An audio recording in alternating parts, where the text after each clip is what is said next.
Blizzard claws the duplex stairs as I find a trembling girl clutching a cracked music box. Then keys rattle above. Who's here with us? The wind had teeth that night. It bit through my patrol coat and found the seam of my collar as I climbed the porch to the duplex on West Ferry. Lake Effect bands had parked over Buffalo since dusk, and by midnight the city looked buried alive. Streetlights turned to halos. My radio crackled under my scarf, dispatch logging more calls about people stuck, pipes bursting, cars like tombstones in drifts. This call wasn't about a car. It came from a neighbor who heard a little voice and then a thud on the stairs. No answer at the door upstairs. No answer downstairs. The house looked like every other duplex on the block. Wooden steps, storm door giving up its ghost, a grocery flyer frozen to the railing. But on the third step, where the treads pitched into a dark slice of wind, I saw a pair of socked feet. "Buffalo Police," I said, crouching as my flashlight found a girl the size of a winter jacket. 7, maybe. A pink sleeve, bare hands, blue lips. She sat slumped against the banister like she'd been poured there and left to set.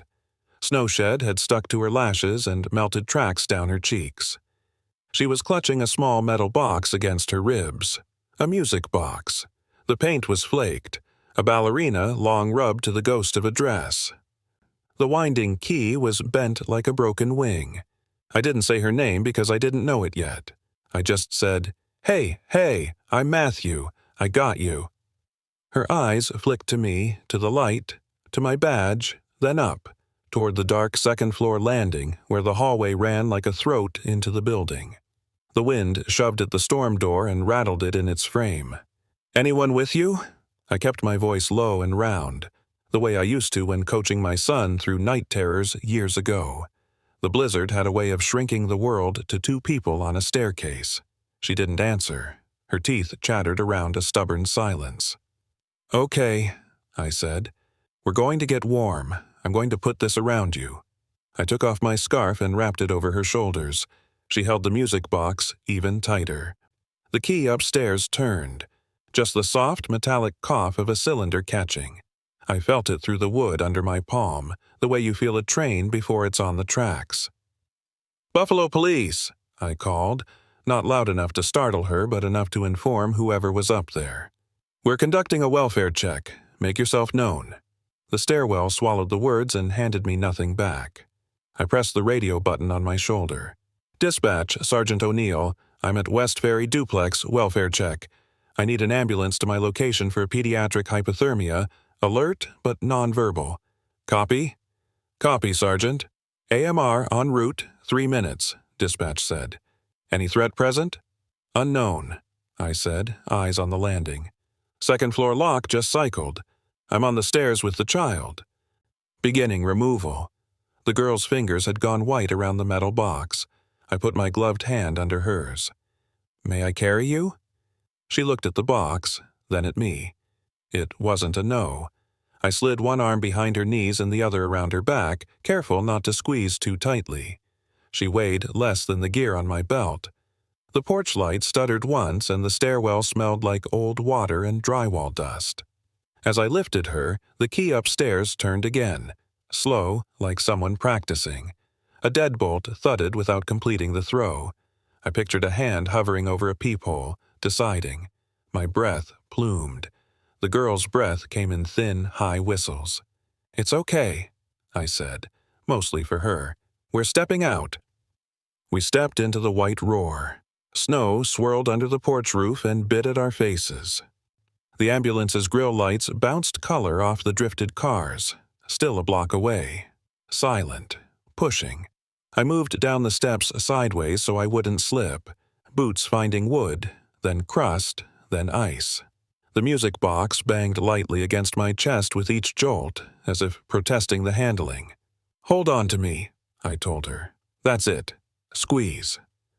On the sidewalk, a neighbor in a parka pushed his door open 3 inches and gave me that look Buffalo people give when they want to help, but know better than to step into a scene. "Kid, okay?" he shouted over the wind. "Ambulance is almost here," I said. The girl flinched at the neighbor's voice and burrowed into my coat. The box pressed between us. Through my glove, I could feel the cold soaked into its metal. The ambulance nosed through a berm and angled into the curb. The back doors swung open. Wash of warm air, the smell of rubber and antiseptic. "What do you got, Sarge?" the medic said, already snapping gloves. "Female, approximately 7, I said. "Exposure. Alert. Nonverbal. Unknown mechanism. Found on interior stairs of duplex. Possible party upstairs." They wrapped her in a thermal blanket like a piece of gold foil. Her feet looked so small in their wet socks that I hated the entire weather map for existing. She held the music box under the blanket, one edge poking out like the beak of a stubborn bird. "Let me try to take that from her," the medic said. "Not yet," I said, gentler than the word. "It's her anchor." The medic nodded. "We'll get her warm and start vitals. You coming with?" "Yeah," I said, looking back at the duplex. The upstairs hallway stayed dark, the door a slab with secrets behind it. My flashlight beam ran across the window and caught a brief shape that might have been a curtain or a shoulder. I keyed my radio. "Dispatch, I'm leaving the scene with AMR to Oishe. Request a unit to secure and canvass. Note, possible occupant in second-floor unit." "Copy. Unit 412 en route," dispatch said. Inside the ambulance, the wind became memory and the present became numbers. Pulse ox, heart rate, temp. The medic fed warm air under the foil and slipped heated packs into the blanket folds.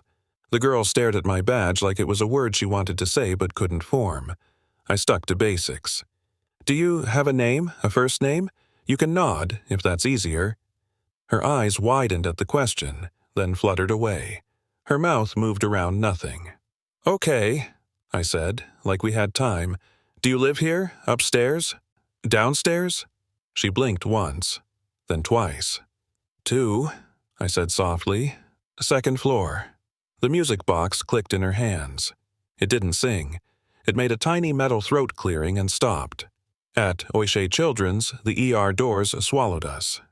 A nurse took us down a corridor that glowed clean and kind compared to the night we'd come from. The med team worked with quiet hands, warm blankets layered into a little sun around her. A pediatric resident asked me quick questions while he charted. "Nonverbal by choice or condition?" "Unknown," I said. "She hasn't spoken." A nurse pivoted into the space, her ID badge swinging. Kara Whitfield, RN. PEDS. She gave me a look like she'd done this on nights when the sky behaved and nights like this when it didn't. "I'll be primary," she said. "We'll get labs and warm her slowly." "You staying for the social work intake, Sergeant?" "If she'll let me," I said. The girl's eyes tracked my voice. When a custodian walked past the curtain with a ring of keys at his hip, an ordinary sound in a hospital, she flinched so hard the foil ripped with a little bark. Her hands flew to the music box like a shield. The keys jingled again as the man turned the corner, fading. Kara noticed. She lowered her own badge so it wouldn't click against her stethoscope and moved slower, setting things down like they might bruise the air. "We'll keep it quiet," she said to both of us. I stepped closer, careful not to crowd. The girl eased the music box out from the blanket and let it rest on her stomach. Snowmelt from my scarf had made a dark patch on her sleeve. The box had a tiny engraved plate I hadn't seen outside the stairwell glare. The letters were scratched but legible under the scuffs. Grace. "Grace," I said without thinking, and felt the word land in the room like a lantern. Her lashes lifted. Her eyes did that startled, searching thing again. Not at me, at the sound of the name. Kara wrote it on a whiteboard at the foot of the bed with a question mark, voice gentled. "We'll use this unless she corrects us. Grace, I'm Kara. We're keeping you safe and warm." Grace swallowed. Her throat worked around a silence that had the shape of a word. The keys in the hallway jingled faintly as someone opened a supply closet, and Grace's hands trembled on the box. A beat later, she pulled the blanket to her chin and squeezed her eyes shut like she could turn off sound. I set my radio to vibrate and took a step back, letting Kara do the work. Out in the waiting area, a television played footage of whiteout on the Skyway, the anchor's voice soft like a bedtime story about catastrophe. I called in one more note about the upstairs door and the welfare check. When I stepped back to the curtain, Grace had the music box clamped under her chin like a talisman. She stared at my hands, at the faint smear of old machine oil on my knuckles from earlier, a habit that never left me from fixing my dad's old snowblower. "Hey," I said quietly, an idea forming that felt half ridiculous and half inevitable. "That box, maybe it wants a little help." Her eyes slid to the crooked key, then back to me. "Tomorrow," I said, "if you let me, I can try to make it sing." Grace didn't nod, but she didn't look away. Somewhere down the hall, a door lock clicked.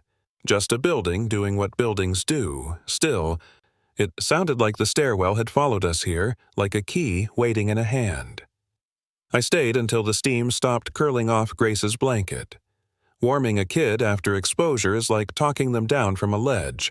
Slow, steady, no sudden moves. Kara taught me that without saying it. She dimmed the monitor alarm volumes, took her badge off so it wouldn't clack, and warned the custodian by gesture to pocket his keys when he passed this room. Little things that told Grace this place wouldn't jump at her. A social worker named Sheila slid the curtain and took a chair at an angle, not straight on. "Sergeant O'Neill," she said, voice with that calm that comes from years in a children's hospital. "We'll file a report to the statewide central register. Mandated. You found her alone." "On the stairs inside," I said.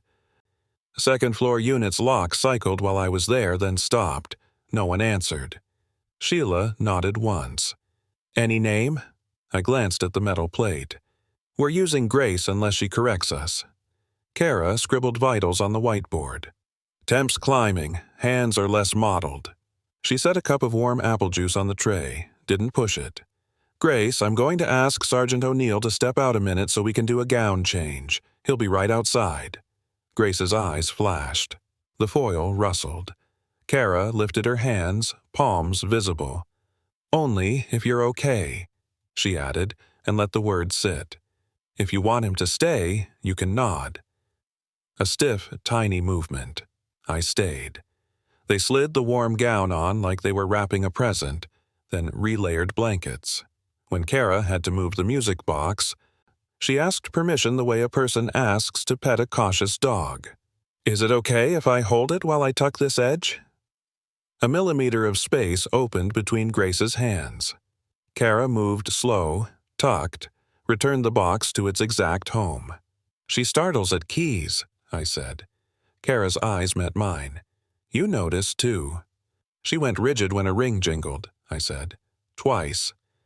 "Could be a trigger sound," Kara said quietly. "We'll note it. Sound sensitivities are common with trauma." She let the sentence trail. "Labels can make kids feel crowded. Selective mutism is on our differential until we know more." Sheila clipped a form onto her clipboard. "We'll keep voices low, minimize doorway traffic. Security's looped if anyone shows up claiming custody." I checked my watch out of habit and felt the oily smudge I hadn't scrubbed off.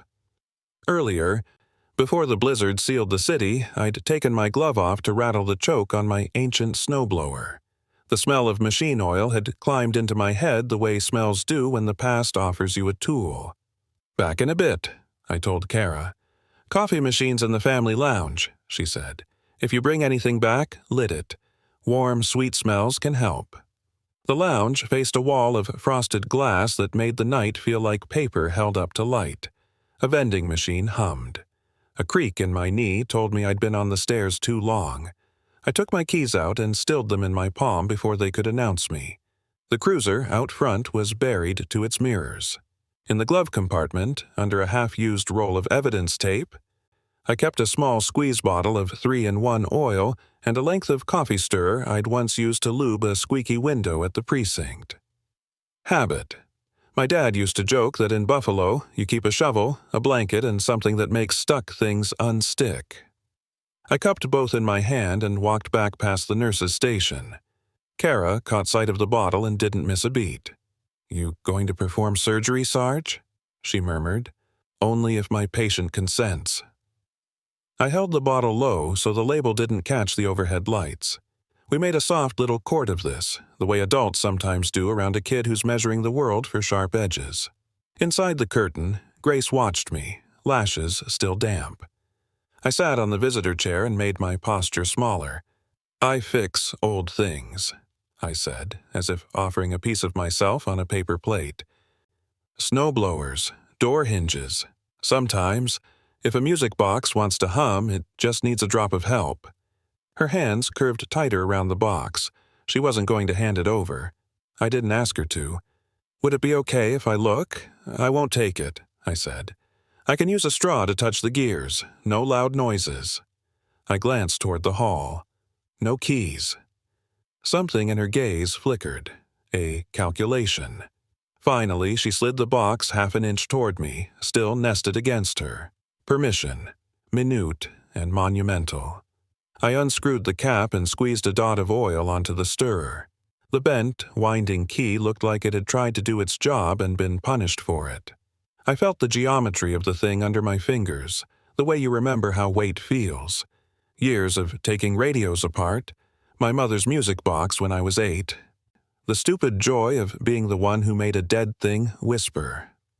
"Okay," I said, breathing slow so she'd hear the rhythm. I touched the stirrer to the spindle and the governor fan, careful not to flood. A whisper of metal woke and settled. I tried the key a quarter turn. Nothing. Another eighth. A click so small I wasn't sure I hadn't invented it. Then a thread of sound unspooled, thin as floss. 2 notes that wobbled, almost recognizable. Not Für Elise. Not the generic lullabies you hear in mobiles. This had the bones of a real song. 3 notes climbed and held. Grace jerked, not in fear, like something inside recognized an echo. Her eyes went glossy. A breath caught, hung, stuck. "Grace?" I said, in the exact tone I'd used when Kara wrote it on the board, but quieter, like the name might bruise. The thread of melody wavered. 2 more notes slid into place. I felt the space between us fill with the thing she'd been clutching. Now not only shape, but voice. Her eyes fixed on mine in a way they hadn't yet, really fixed, as if she were somewhere inside a tunnel and finally caught sight of someone waiting at the end. Her hands eased their grip a fraction. The key ticked under my fingertips. I stopped turning and just let the spring release the few seconds I'd banked. "That's it," I murmured. "We won't rush it." The melody stuttered and stopped. She stared at the key. I offered my palm under the box. She shook her head. I nodded like we were doing this together because we were. Kara stood watch at the curtain, somehow present and invisible, running the monitors without beeps. When a distant cart rattled, she put a hand up to hold it from shifting, and the hallway stayed softer. Sheila returned long enough to say, "Report submitted. CPS will coordinate with BPD. Sergeant, will you be the point?" "I will," I said. My radio, blessedly set to vibrate, buzzed against my shoulder, Unit 412 checking in to say they were at the duplex. I stepped to the threshold to take it low. 412, O'Neill. "Door upstairs is locked," the officer said, voice tinny with cold, even over the line. "Deadbolt engaged, chains off. No answer on knock and announce. We can hear a low mechanical hum inside the hall closet. Heat? Or something else? We'll hold. Seek a warrant for entry." My molars pressed. "Copy. Document everything. Don't force the door yet." I glanced at Grace. She'd heard my voice shift. Even gentle shifts are weather fronts for kids like this. I went back to the chair, set the radio down on the bed in her view so it wouldn't startle if it buzzed. "They're taking care of the house," I told her. "No one's going in without asking. You're not going back there tonight." Her shoulders lowered a notch you'd miss if you weren't measuring hope in microns. "May I try again?" I asked, touching the coffee stirrer to the gear a second time. She didn't look away. I wound no more than a breath and let it go. This time the tune found its path for a bar and a half. It wasn't pretty yet. It was true. The room changed around it. Kara's eyes went damp and distant the way nurses' eyes get when there's still records of their own old nights. The overhead lights hummed on the same note, and for once it didn't feel like a hospital noise. Grace's lips parted around air shaped like a vowel. "Grace?" I said softly, not as a question this time. More like hello. She blinked hard, and the first sound she made wasn't a word. It was a low, soft whine that babies make when their nervous systems remember how to be an animal before they're a person. It wasn't language, but it was communication. When a set of keys jingled faintly at the desk beyond the curtain, she flinched. And then, surprising herself, if not me, she reached out and grabbed my sleeve to anchor the flinch. Kara saw her hand on my coat and smiled like a secret. "Good," she whispered. "Good." The melody wound down. The spring let go of its last promise and fell silent. Grace held my sleeve for another second, then two, eyes on the bent key. Her fingers loosened, but didn't leave. Her breathing synced to mine.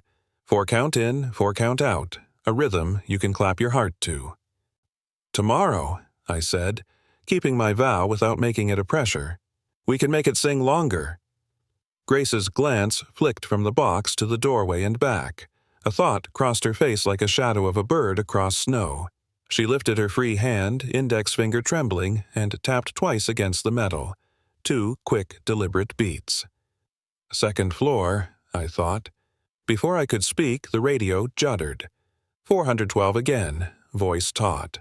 "O'Neill, we've got something else. Hall closet latch is keyed from the outside." I looked at the music box and the door in my mind at the same time, the same mechanism. "Hold that scene," I said, as gently as you can say an order. "Photograph. No entry." Grace's hand was still on my sleeve. She tapped twice again, then looked at me as if to say, "I told you." Unit 412 held the hallway like a surgeon holds a breath. When I reached the duplex again, tires chewing slush, floodlights painting our shadows tall on the snowed-over porch, the wind had calmed to a glittering hiss. The upstairs landing smelled like damp wood and something that pretended to be lemon but carried bleach's metallic edge underneath. We'd gone the route the law requires. No forced entry without exigency, CPS on board, DA apprised, judge woken.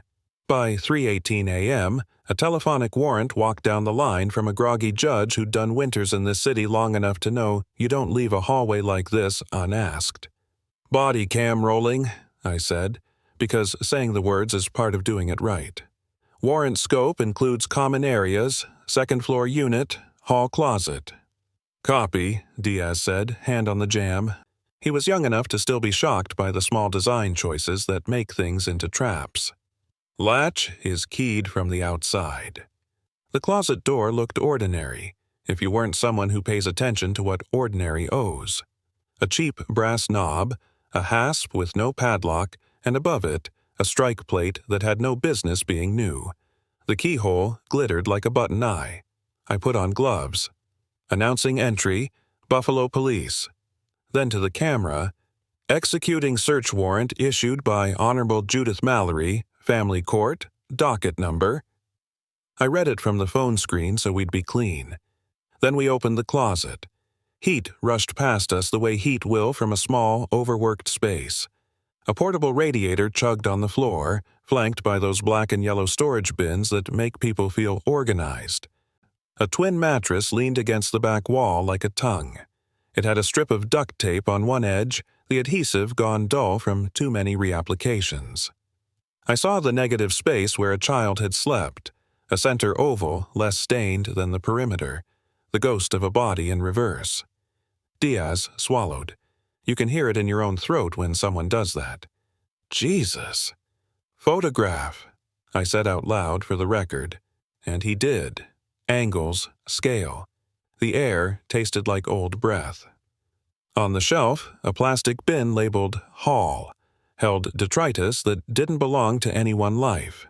Batteries, a roll of HVAC foil tape, a small ring of keys tagged with a label maker strip that read Spare. The keys clicked when I lifted them. The sound bounced inside the closet, intimate and ugly. Bag it, I said. Then I saw the thing that stopped my hand. A crumple of paper rubber-banded to a manila envelope, grease-stained and torn. The heading at the top was a logo, 3 stick-figure houses and a swoop of blue that wanted to be compassion. Underneath it, Harbor Steps Family Services.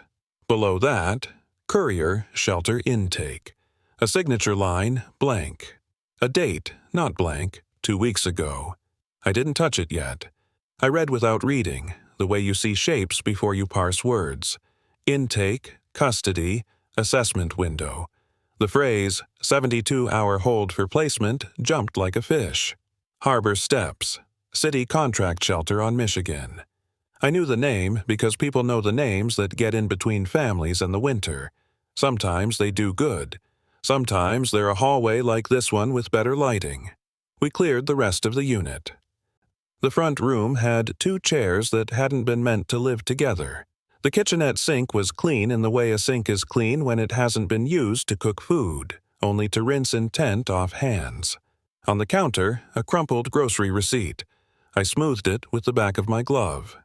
Teal Courier Inc. A private courier company. Line items, HAR steps, dock, drop. After hours fee. Note, door cam pinged.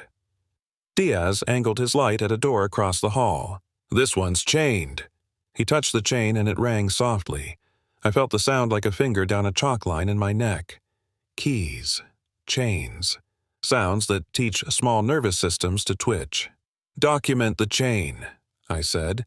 Voice flat so I didn't put heat into a place that would keep it. No entry. We finished our sweep clean. The upstairs unit was occupied by the absence of people and the presence of planned movement. If anyone had been here when I found Grace, they'd been standing inside their own calculus, hand on the deadbolt, deciding whether to engage or disengage a plan. The deadbolt said they'd chosen delay. Back in the cruiser, I took photos of every label and folded them into a text for the detective bureau before the snow could turn the scene into a rumor. I stood on the porch and called dispatch. Thai CPS in at Oishe, under FAM, CT Act for 1024, Buffalo PD is exercising emergency protective custody. The child is not to be released to any party without CPS and hospital sign-off. Log the Harbor Steps connection. Flag potential fraud. Copy, Sarge, dispatch said. Awake now the way people get when the pieces start to spell a shape. By the time I walked back into Oishe, the sky had turned that color between blue and white you only see at the wrong end of midnight. The hallways breathed their warm, careful breath. Kara was still at her post. Nurses like her run on a kind of clock that's more vow than schedule. She slept some, Kara whispered, the way you whisper to respect sleep even if you aren't in the room. Startled twice when a cart hit a threshold. I had the janitor tape foam over the metal strip. We make do. You always have one more fix in your pocket, I said. She smiled. Says the man who brought a music box back from the dead. Her eyes shifted to the box on Grace's lap. Did you find anything at the duplex? A closet keyed from the outside, I said. A mattress, paperwork tied to a shelter courier. I've got the DA spinning up a look at Harbor Steps. I hesitated. Does that name ring anything for you? Something like a shadow moved across Kara's face. Not fear. Recognition of work she'd done that had made her unpopular in rooms that collected buzzwords. I once audited medication logs for their pediatric wing when I was on rotation with an oversight committee, she said, soft enough that the wall would have to lean in to hear. Found gaps. The kind that make kids wait longer than they should for a bed. I filed it. My friend Nora at the hospital's compliance office filed too. She looked at the music box. Did she respond to the song again? Not yet, I said. I didn't want to make noise without you. Kara took my eyes and held them. Make noise when the noise is a song. We did it like a ritual. I sat, made myself small again, showed Grace my hands. She was awake and not awake. Kids learn to keep one foot in the air even when they're horizontal. The music box sat on the blanket like a planet. Her fingers graced the edge. When she saw the tip of the stirrer, she didn't flinch. "May I said. Her eyelids fluttered once. I touched the tiniest shine of oil to the spindle. Let the key turn no more than the idea of it. A note slid out, longer now, holding its own shape. Another followed, brighter. The phrase had bones. The bones had marrow. I felt old afternoons in my mother's kitchen. Radio low, Irish song she'd hum when she tired of talking. Grace's eyes tracked the sound to my mouth, like she could see me forming it. I kept mine still. I watched hers. I said nothing until the phrase finished. Then I said, very quietly, "Grace." Her lower lip trembled in that way that breaks adults like earthquakes. She tapped the lid, 1, 2, then a third time, slower, as if adding data to a record. I had the closet in my head again. 1, 2, chain. 3, something else. My radio vibrated. I glanced at the display and saw a number I didn't recognize. The hospital switchboard. I stepped to the threshold and answered low. "O'Neill." "Security at O'Shea," a voice said, guarded but not unfriendly. "Sergeant, there's a gentleman in the lobby asking to see a minor female brought in from West Ferry. Says he's contracted to transport for Harbor Steps. He has a letter with their letterhead authorizing release to his custody." I looked at Kara. She looked at me, and in that look we both checked the same boxes. 1-2-4. Hospital policy.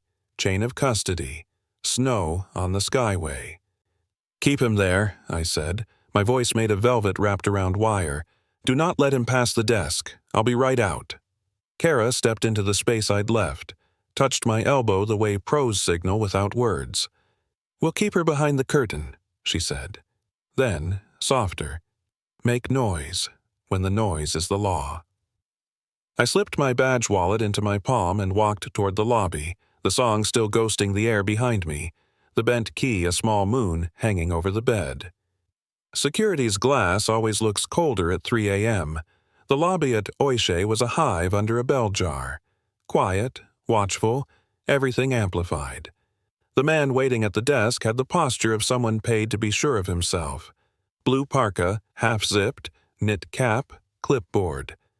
Beside him, a hard-sided courier case with a plastic sleeve that displayed a letter on Harbor Steps letterhead. The logo from the closet, the 3 kid-like houses with a blue swoop, was right where it should be. My stomach did a small, surgical turn. "Evening," I said, sliding my badge wallet open just enough for the guard and the man to see. "Sergeant Matthew O'Neill, BPD. Who are you here for?" "Minor female picked up from West Ferry," the man said, his voice aimed at professional and overshot into rehearsed. "Authorized transport to Harbor Steps under an emergency placement order." "Who authorized?" I asked. He tapped the page behind the plastic. "Director Doyle, Martin Doyle. We've got a family court judge's signature, electronic." I didn't need to see the page to know whether it felt wrong. Paper can be correct and wrong at the same time. "Let me take a look." The guard slid the clipboard toward me. I scanned. Order of temporary removal, boilerplate language. Judge. Hahn, Teresa Kendall. Clerk stamp, missing. The signature looked right out of someone's practice book. Digitized script, an e-seal. The place where the courthouse file number should be had zeros in the middle like a license plate someone made up after seeing how real ones looked. And under child's name, the line read, "Female, unknown, 6-8. "Who filled this out?" I said. "Harbor Steps," he said. "We get these all the time, Sergeant." "From them?" I asked. "From agencies," he corrected. "That's not the question I asked." He lowered his chin. We looked at each other like men who've been in rooms where children are used to keep adults funded. "You have ID?" I said. He flipped a lanyard casing toward me. Teal, Courier, Inc. His name looked as if it had been laminated yesterday. "We're on a city vendor list," he said. "After-hours runs, especially in weather." I wrote the vendor name in my notebook anyway. You write it because later someone will try to act like you never heard it. And that's when writing becomes the part that saves you. "You're not taking her anywhere," I said, not unkind. "Under Family Court Act ER 1124, BPD exercised emergency protective custody. The hospital has custody until CPS and a lawful order say otherwise. Security will print you a copy of policy. You can wait while I call Harbor Steps on-call line and the DA. If this order's clean, we'll all be relieved. If it's not, you're going to want to be on the right side of the table." He blinked. It's interesting what words like table do to people who are paid to move papers around. "I'm just the courier." "And I'm just the guy saying we'll check before we move a living person," I said. "Sit tight." He sat. He was smart enough to sit.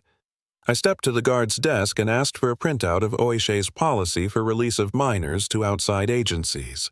While it spooled out on a hospital paper, I dialed the number on the letter. It rang to a general voicemail. "You've reached Harbor Steps." Then an extension tree that sounded like mercy but routed like bureaucracy. I hung up and called dispatch. "Patch me through to the DA's on-call and CPS intake," I said. While the receptionist ran the latter, I pulled a photo up on my phone, the closet keyhole, the courier letterhead on the envelope in that shoddy hall. I texted it to myself and time-stamped it so the two images lived next to each other, night separated by glass. DA came on, groggy and sharp. "O'Neill, what have you got?" "Harbor Steps courier at OISH, with a dubious order to remove a child we took under R. 24, I said. Signature is Honorable Teresa Kendall. No clerk stamp. The docket number looks like someone guessed. We have active CPS involvement and a telephonic warrant at the originating address. Also, we found documentation tying Harbor Steps to a courier shelter intake at the scene." Silence, then the sound of sheets moving as sleep abandoned. "Fax me the order, and no one moves that child unless the judge herself confirms. I'll ring Judge Kendall's mobile." "Copy." I snapped a photo of the letter, sent it. CPS answer tone came through my other ear. I briefed them. Emergency custody in effect. Request for removal in play. They said the words that sound like nothing but matter very much. "We'll place a hold in our system. Hospital should not release to any non-parent claimant without CPS worker present." "Thank you," I said, because thanks isn't cheap when you mean it. I walked back to the courier. "You'll need to wait until the DA confirms this order with the judge whose name is on it," I said. "Policy's printed if you'd like to read along." He tried to shrug it off. "We do this all the time." "Tonight you do it right," I said. "Want coffee?" He didn't answer, which is sometimes an answer. I texted Diaz upstairs. "Keep scene frozen. Do not re-enter."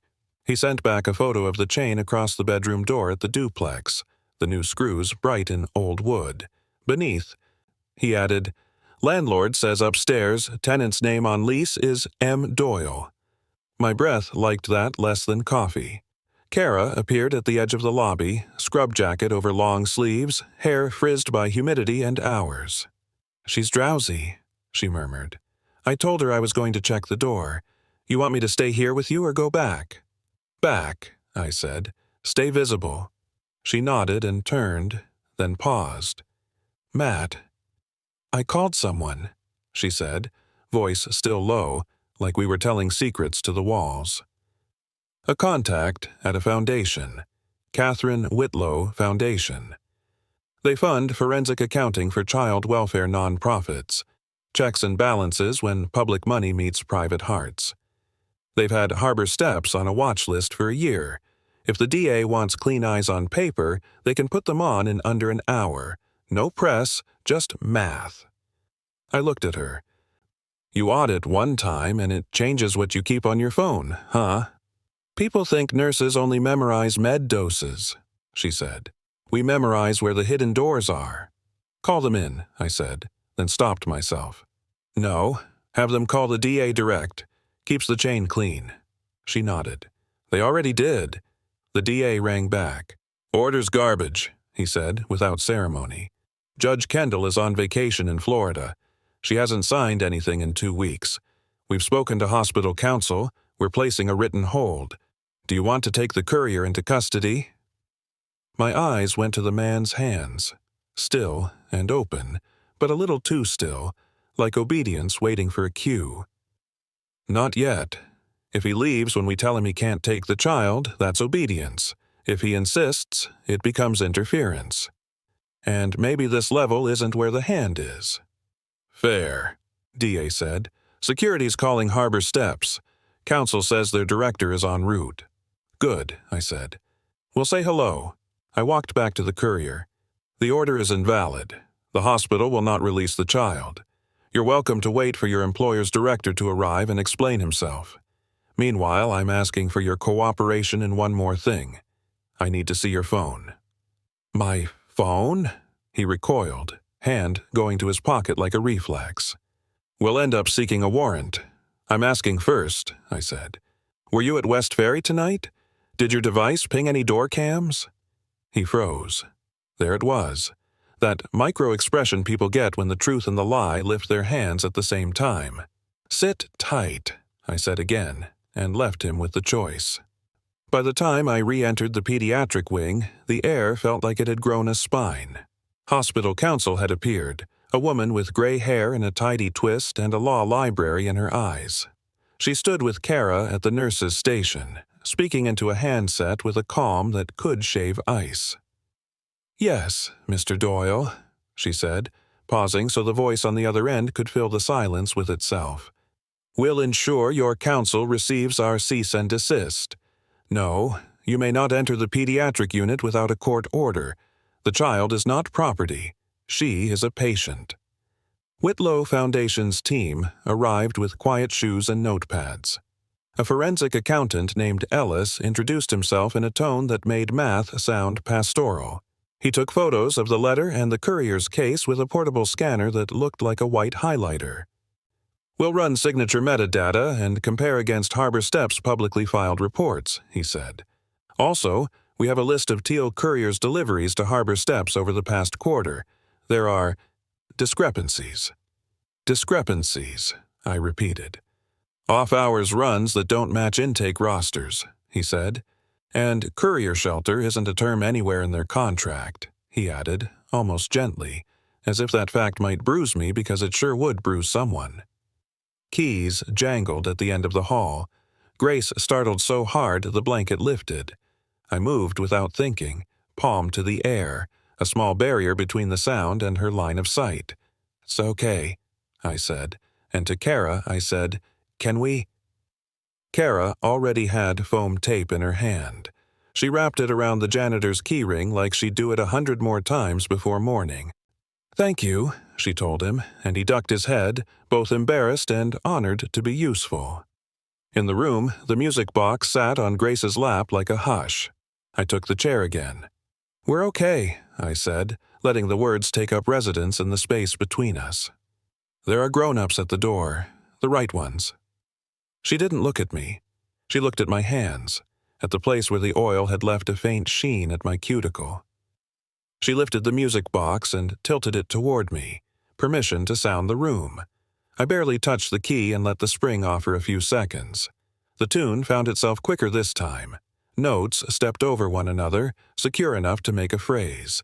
I didn't know the song yet, but my bones acted like they did. Grace, I said at the end of the bar to give her back the name in the key the room had learned. She opened her mouth and closed it. Her eyelids steadied. She tapped the lid once. Then she pressed 2 fingers to the box, and instead of tapping twice for the second floor, she pressed and held, like a finger over a buzzer. Hold, I said softly, not to her, to the system. We hold. My radio vibrated. Front desk. I stepped to the threshold and answered. O'Neill. Director Doyle here, the guard said. He's brought 2 security contractors. Says he's coming up. I looked up the hallway and imagined the sliding doors at the lobby sighing open. I looked at Kara, who had already squared her shoulders without moving her chin. I looked at the music box, which in that second told me what its job was, to be a clock inside the storm. Tell him hospital counsel will meet him at the door with a written notice, I said. And tell him that if he takes one step past that sign without a court order, he's going to hear keys he won't like. I slid my badge into my palm and stepped into the hall. The pediatric wing's double doors stood at the end, silent, waiting. Somewhere below, in the lobby, rubber soles squeaked on polished floor. I could feel the building take a breath. The doors whispered, and 3 figures stepped out of the elevator into the glow. Doyle wasn't a big man. He was the kind who bought structure and wore it like height. Good wool coat, scarf knotted in a way that wanted to be a gentleman's knot and landed on boardroom. The 2 with him were the opposite. Square, tactical jackets, the kind of stillness that says they lift heavy things for other people's plans. Hospital counsel met them halfway to the pediatric doors, posture quiet, paper in hand. "Mr. Doyle," she said. "Linda Beach, counsel for Oishe Children's. This is a cease and desist. The order you provided is invalid. Any attempt to remove a patient without a lawful court order will be treated as trespass and interference with medical care." Doyle smiled the way some men smile when a woman uses words correctly. "We all want what's best for the child," he said, a phrase so blunt with use it no longer cut. "Harbor Steps exists because nights like this overwhelm the system. We have placement, we have staff, we have beds. You also have an order signed by a judge who is in Duval County, Florida, drinking coffee on a screened porch," Linda said. We checked. One of his contractors shifted his stance to widen a shoulder. Security matched the angle without heat. This was a hospital. Muscle here knew the difference between a code gray and an argument in a lobby. I stood slightly behind Linda, just close enough that my badge could be context without being a cudgel. "Mr. Doyle," I said, voice the temperature of snowfall. "Sergeant O'Neill, Buffalo PD. Under Par 124, the child is under emergency protective custody. Family court will hear it after dawn. Until then, she is a patient with a medical team and an active CPS hold. You're welcome to wait for your counsel." He looked directly at my badge, then past me as if a more important person might exit the elevator if he kept watching the doors. "Sergeant," he said, "we've worked with your department many times." "Then you know we document," I said. "Name of the minor you're here for?" He didn't blink. "Female, 7 to 8. "Name," I repeated. He glanced at his letter. "Unknown," he said, light as air, like it didn't matter, like a vowel-shaped child could be moved on a Friday night without a consonant to tether her to breath. "Where did Harbor Steps first encounter this child?" I asked. "Tonight," he said. "Our on-call received a referral for pickup at West Ferry." "From whom?" Linda asked. "Our intake desk," he said. "That's not a person," she said. He smiled again, as if to say, "You can't pin a system to the wall with grammar." Ellis from the Whitlow Foundation arrived then, the kind of accountant who could wear a sweater and carry a portable scanner like a scalpel. He nodded polite, introduced himself, and held up a single sheet for Linda and me. A quick pull from a public record overlay he'd apparently conjured in the elevator. A list of after-hours courier runs cross-tabbed against Harbor Steps intake logs. 3 dates circled in pencil where increments of bodies didn't match increments of paperwork. Beside the most recent, Teal, Courier, Inc. Here are steps. Dock drop, after hours fee. Time stamped 10 minutes before my call came in about the little voice on West Ferry. "Discrepancy," Ellis said softly, more to the numbers than the room. "Mr. Doyle," Linda said, the paper a small, controlled weight in her hand now. "Oishe will be transmitting this cease and desist to your council and the city's corporation council. If you believe you have lawful authority, you're welcome to present yourselves to family court when they open. Until then, you will not pass these doors."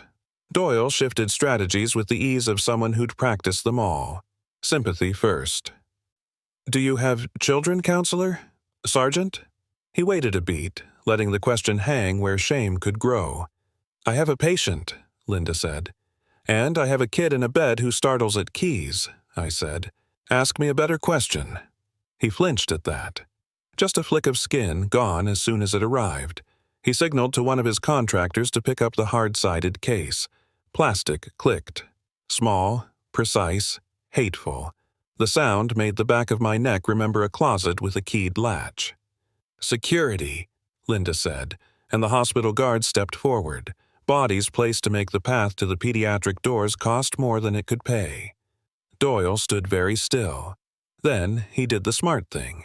He took the cease and desist and folded it in halves that didn't line up perfectly.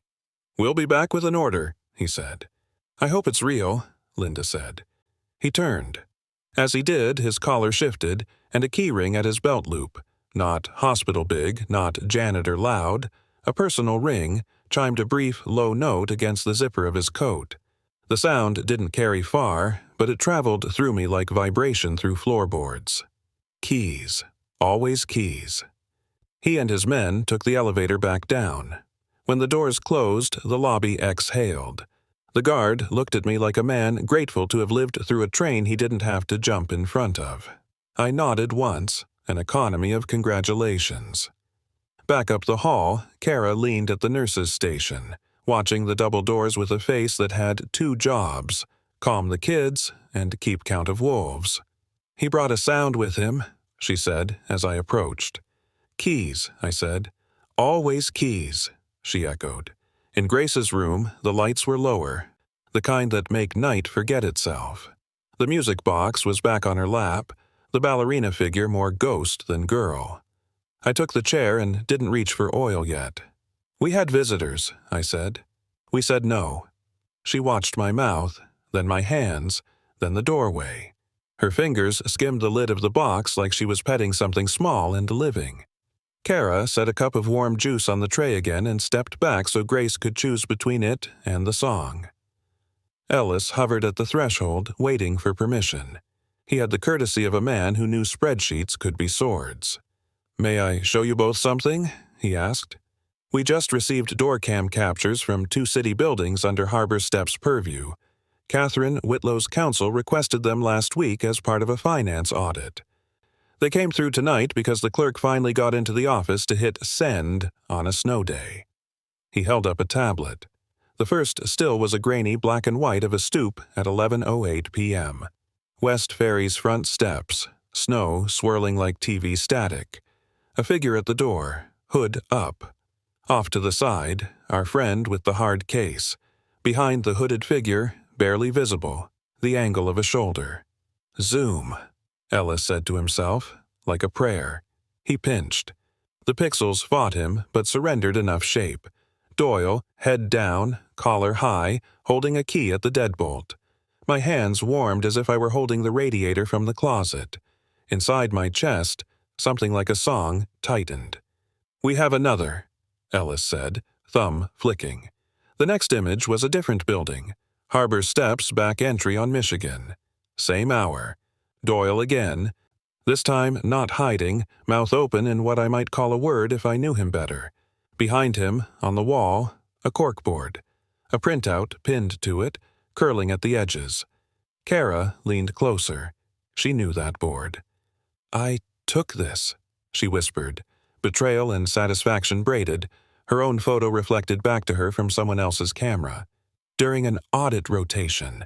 They tiled it as successes." She tapped the pinned printout in the photo. Even blown up and pixelated, I could make out a child in someone's lap. A boy, not yet a teenager, badge lanyard around his neck, Noel. On his knee, the same small music box, paint-flaked, key intact. The air in the room changed. Not colder, more honest. Kara looked at Grace. "Sweetheart," she said, careful to be invitation, not test. "May I show you a picture?" Grace's hands came up around the box. Reflex first. Kara waited. "It's okay to say no," she added, and set the tablet flat on the blanket, not pushing it closer. Grace's eyes slid to the screen as if it had a gravity she couldn't help. She stared. Her breath hiccuped once. She lifted her hand and, with surgical precision, touched the pixelated face of the boy with 2 fingers. Then she tapped the box. Then her chest. "Her music box," I said, my voice lower than necessary, like speaking too loud might break the thread. "With him." Kara nodded once, eyes glassing in a way that didn't spill. "Noel is a teen volunteer," she said, for me, not for Grace. Or was. He disappeared from the photo board a few months ago. No one said why. I remember the day because I filed a note about a ledger page that looked revised. Revised, Ellis repeated, already filing the word into his own system. We'll look for it. The radio at my shoulder vibrated. Unit 412 at West Ferry. I answered at the threshold so the hum would be a far thing. O'Neill. Landlord's here, Diaz said. Lease on second floor is under N.M. Doyle. He says a courier shelter paid cash for the unit. We pulled the trash. There's an envelope from Teal Courier addressed to Harbor Steps. Also, Sarge, there's a small metal key in the hall closet, painted red at the tip. How small? I asked, already knowing the answer my bones wanted. Jewelry box small, he said. Behind me, the music box made a tiny noise, like a throat clearing before a name. Grace had her fingers on the bent key. She looked at me like a person preparing to jump across a small gap that feels like a canyon. Do you want me to wind it? I asked. Or do you want to try? Her gaze trembled. She put her thumb and forefinger on the crooked key, and with the care of a surgeon and the courage of a kid in a storm, she turned. The melody came out clearer than it had all night. Fragile, yes, but whole enough to hold us. 3 notes. 4. A phrase that leaned toward a name. In the hall, a set of keys jingled and stopped as someone remembered and held them still. In the room, the song kept going. Grace's lips moved. She breathed out, and what came wasn't quite a word, but it was closer than silence. Gra. She shaped, then clamped shut, startled by the nearness of it. It's okay, Kara said, hands where Grace could see them. We heard you. The tablet pinged. Another image delivered. Ellis turned it so only I could see. A door cam still of a different hallway. Harbor Steps Records Office. The timestamp, 20 minutes from now, scheduled pull. In the frame, a hand with a familiar gold signet ring held a ledger open to a page where lines had been whited and written over. At the bottom of the frame, a caption from the clerk who sent it. This is the page Ms. Whitfield flagged. The revision is recent. See, initials, M.D. I looked at Grace. I looked at the door. Hold, I said again, but this time it felt like the last seconds before something opens. The hospital felt like a ship holding steady in winter seas, but the horizon kept throwing shapes. In the conference nook by the pediatric wing, Linda Beach angled the handset between chin and shoulder while she typed, her tone crisp enough to cut through snow. Yes, Assistant D.A. Morales, counsel here. We'll issue a written hold and a litigation preservation letter to Harbor Steps within the hour. Please secure a preservation order from Judge Mallory for records, cameras, and devices at their Michigan Avenue facility. She clicked the phone back to speaker so the room could breathe the same plan. We'll fax the cease and desist to their general counsel and email a PDF to the director's inbox. Morales's voice came tinny but awake. Working on the order now. Sergeant O'Neill, do you have an affidavit to support probable cause if we need a warrant? Matthew stood with a file he hadn't meant to build tonight. Body cam stills, the closet, the courier letterhead, Teal, courier receipts. Affidavit drafted, he said. I can swear it in 10. Door cam stills placed Doyle at West Ferry immediately before the 911 call. Unit 412 recovered a red-tipped miniature key from the closet.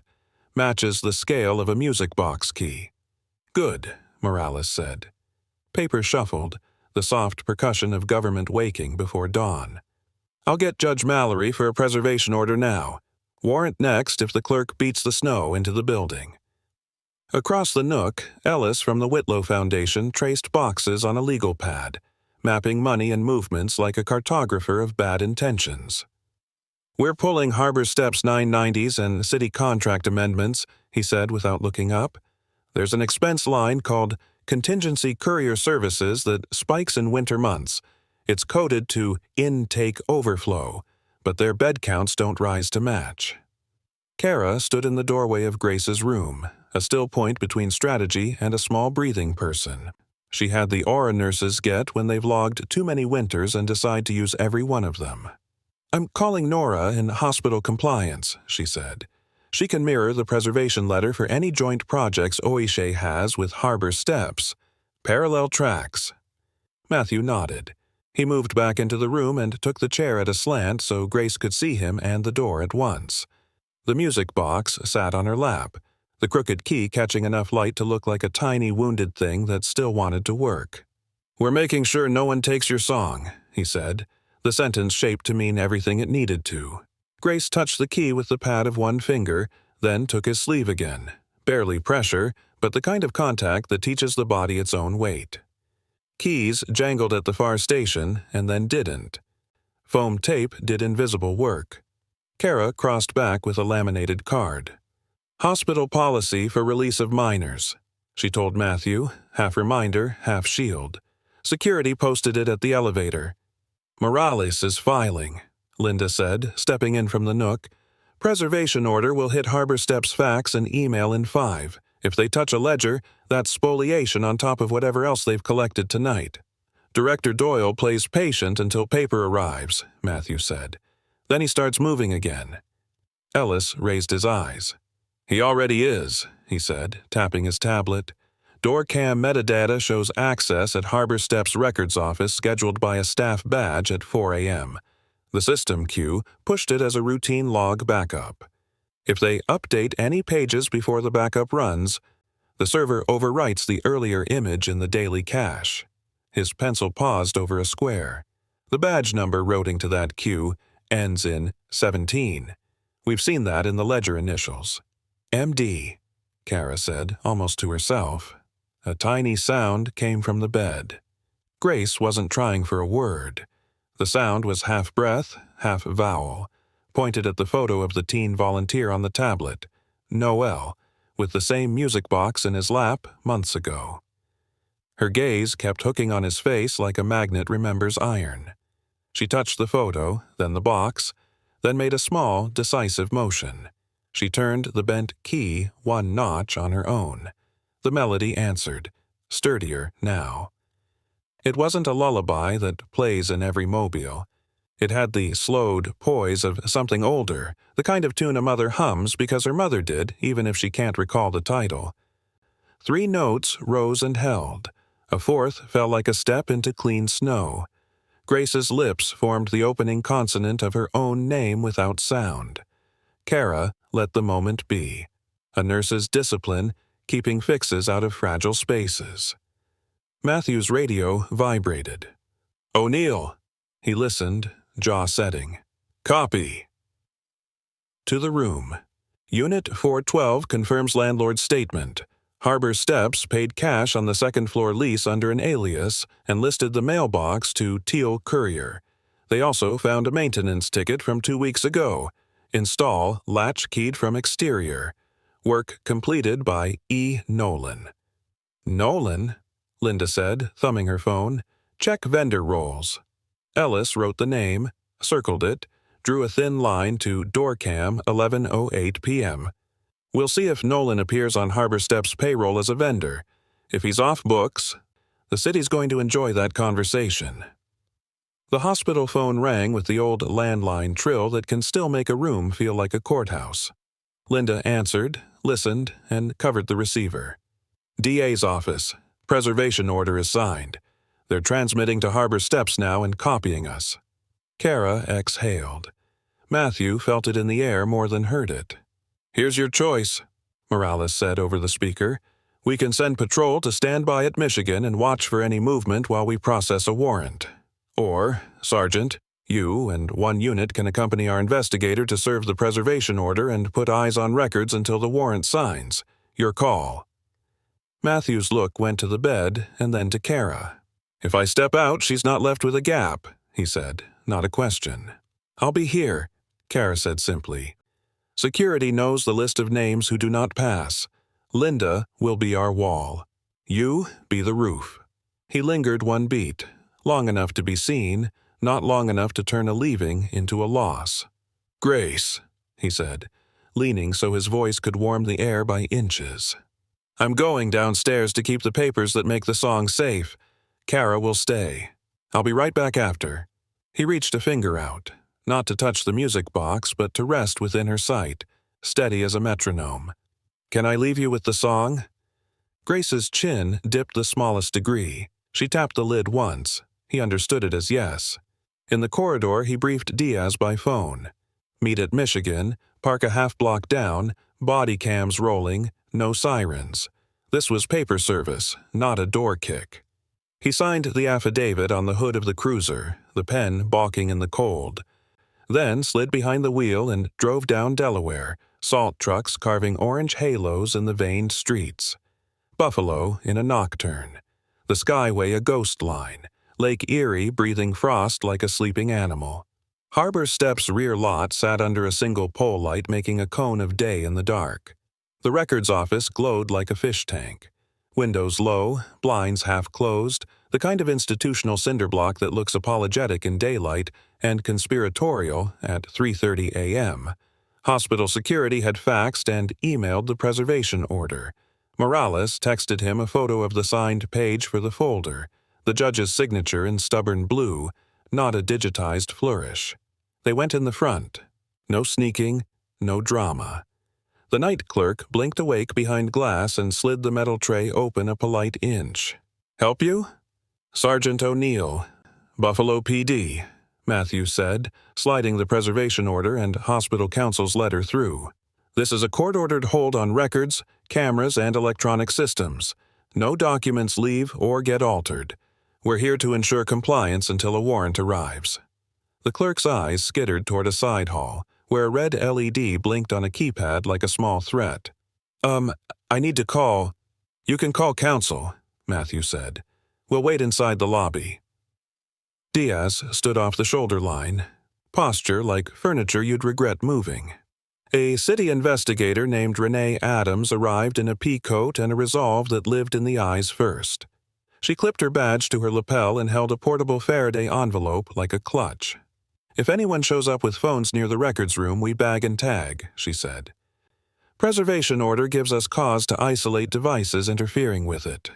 Through the glass, Matthew could see a corridor leading right to a door with a thumb-sized lens above the frame. Records. A camera blinked, watching the blink, watching it. "Papers in," Renee said, checking the clerk's signature. "We're on site." Back at Oishe, Kara sat with Grace through the kind of quiet you earn. She had dimmed the monitor and set the music box on a towel so the metal didn't talk too loud against the tray. She spoke the way you talk to a child you respect. Normal voice, short sentences, no babying. "My friend Nora drinks her coffee too strong," she said, like a story. "She says the rules are the railings that keep us from rolling down the stairs." She pointed toward the whiteboard where they'd written Grace with a question mark. "If you ever want to change what we call you, you tell me." Grace turned the key a fraction, as if to say, later.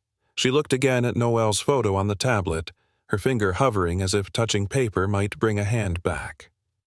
In Harbor Steps' lobby, a new sound arrived. Shoe leather with purpose on waxed tile. Martin Doyle rounded the corridor like a man taught to move through institutions as if they were his.